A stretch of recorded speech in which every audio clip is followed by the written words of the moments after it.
कौड़ियों के भाव राफेल देने के बाद अब फ्रांस ने कर दूसरा ऐलान। भारत में आ रही है 5वीं पीढ़ी के इंजन बनाने वाली सफरान कंपनी। लड़ाकू जेट का 110 केन थ्रस्ट इंजन क्या अब भारत में होगा तैयार? दोस्तों, भारत के राष्ट्रीय सुरक्षा सलाहकार अजीत डोभाल हाल में ही फ्रांस की यात्रा पर गए थे। इस वक्त भारत के तमाम दिग्गज नेताओं और शीर्ष अधिकारियों को पीएम मोदी के गाइडेंस में कई महाशक्तियों की यात्रा पर भेजा जा रहा है, जबकि स्वयं पीएम मोदी भी लगातार दौरे कर रहे हैं। इसके पीछे भारत का बहुत बड़ा मकसद है। भारत इस वक्त अपनी दो ताकतों को बढ़ाने के लिए भयंकर कोशिशों में जुटा है। इनमें से एक है इकोनॉमी, जबकि दूसरी ताकत है डिफेंस पावर। डिफेंस तकनीकियों में भारत सबसे आगे खड़ा होना चाहता है, जिससे रक्षा व्यापार में भारत दुनिया के देशों की पहली पसंद बन सके। भारत रक्षा क्षेत्र में अपनी हवाई ताकत बढ़ाने की कवायद भी कर रहा है। इस मामले में भारतीय वैज्ञानिकों को बहुत बड़ी कामयाबी भी मिली है। आज भारत स्वयं का स्वदेशी विमान बनाने में सक्षम है, लेकिन अभी तक भारत की स्वदेशी जेट इंजन की तलाश पूरी नहीं हुई है। जबकि विमान की तमाम तकनीकियों में भारत को महारत हासिल हो चुकी है, वहीं भारत विमानों के लिए देश के अंदर एक तगड़ा इकोसिस्टम तैयार कर रहा है। अजीत डोभाल को फ्रांस ने इस यात्रा पर भारत के इस सपने को पूरा करने के लिए बहुत बड़ी सौगात दी है, जो इस बात का सीधा सिग्नल है कि फ्रांस अब जल्द ही भारत में 110 के एन थ्रस्ट की क्षमता वाले जेट इंजन का निर्माण शुरू करेगा। जबकि फ्रांस ने भारत को इसके अलावा और भी तमाम हथियारों और तकनीकों की सौगात भेजी है, जो भारत की रक्षा ताकत को बेतहाशा बढ़ाने के लिए बेहद महत्वपूर्ण है। तो भारत को मिली फ्रांस की इन सौगातों के बारे में सब कुछ जानने के लिए अंत तक हमारे साथ बने रहिए। विमान तकनीक में बवाल के लिए फ्रांस के साथ भारत ने किया करार। स्वदेशी इंजन की दिशा में भारतीय वायुसेना को मिली बहुत बड़ी कामयाबी। समंदर में चीन की मूवमेंट पर नजर रखने के लिए भी मिली घातक तकनीक। फ्रांस ने न केवल हवाई ताकत में इजाफे के लिए भारत को सौगात दी है, बल्कि उसने समंदर में भी दुश्मन चीन को सबक सिखाने का तगड़ा हथियार सौंप दिया है। इससे चीनी पनडुब्बियों की हर मूवमेंट की भारतीय नौसेना को खबर मिलती रहेगी। आखिर ये क्या तकनीक है और इससे भारत को क्या क्या फायदा होगा, इस बारे में हम आपको सब कुछ विस्तार से बताएंगे। लेकिन इससे पहले हम आपको ये बताना चाहेंगे कि फ्रांस ने हवाई ताकत में इजाफे के लिए क्या सीक्रेट तकनीक दे दी है। तो दोस्तों, भारत भले ही वायुसेना को फिलहाल मजबूत बनाने के लिए लड़ाकू विमानों की खरीदी कर रहा है, लेकिन भारत जानता है कि वो चीन जैसे दुश्मन का सामना विदेशी आयात से नहीं कर सकता है। इसके लिए भारत को खुद की प्रोडक्शन क्षमता को मजबूत करना होगा।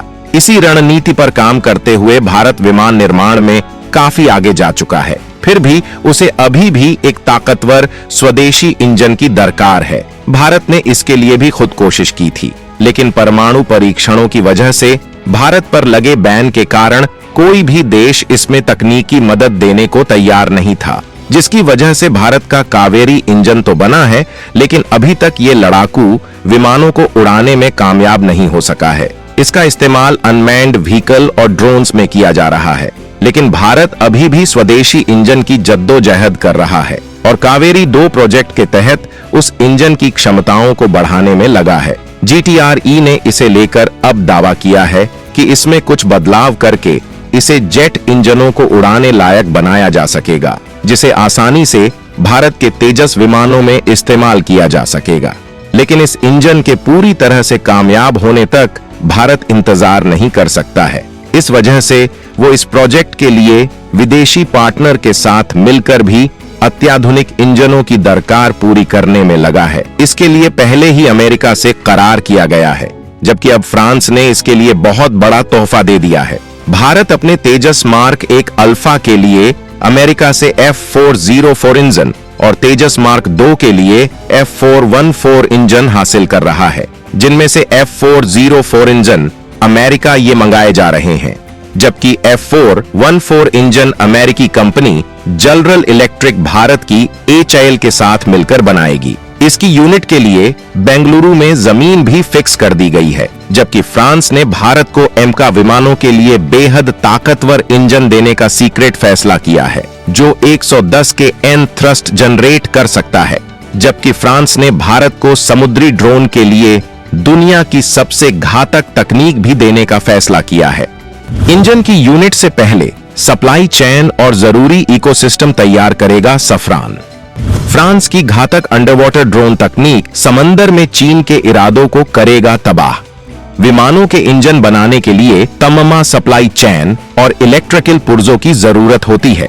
इसी वजह से दुनिया की सबसे ताकतवर जेट इंजन बनाने वाली कंपनियों में से एक फ्रांस की सफरान ने भारत में इंजनों के लिए इलेक्ट्रॉनिक्स बनाने का करार किया है।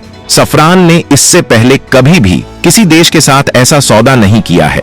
इससे इस बात का भी अंदाजा होता है कि ये इकोसिस्टम बनाने के बाद सफरान एम का विमानों के लिए इंजन बनाने की यूनिट भी भारत में लगाएगा। सफरान जो इकोसिस्टम भारत में तैयार कर रहा है वो भारत की हवाई ताकत में बहुत तगड़ा इजाफा करेगा। इससे भारत मजबूत हवाई तकनीकियों के जरिए अपने विमानों को दमदार बना सकेगा, जबकि इसका फायदा स्वदेशी इंजन के विकास में भी मिलेगा।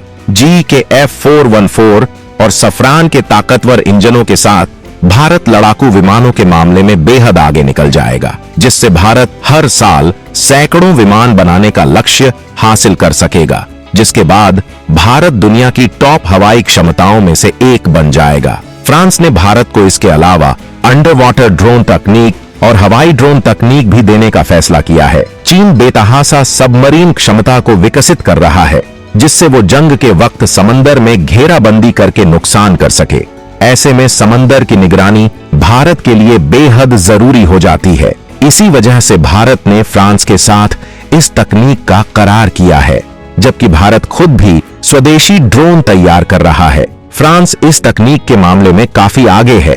इसी वजह से भारत फ्रांस के साथ अपनी दोस्ती का फायदा उठा रहा है, क्योंकि पाकिस्तान तुर्की से मिले ड्रोन्स की ताकत पर भारत को ऐंठन दिखाने की कोशिश कर चुका है, जबकि फ्रांस के साथ भारत ने हैमर मिसाइल की तकनीक पर भी बात की है, जिसे भारत ने फ्रांस से पहले ही हासिल किया था। लेकिन अब वो ज्वाइंट वेंचर बना के भारत में ही इसका प्रोडक्शन कर सकता है। अगर इसकी ताकत की बात करें तो हैमर मिसाइल 2750 मीटर प्रति सेकंड की गति से आगे बढ़ती है।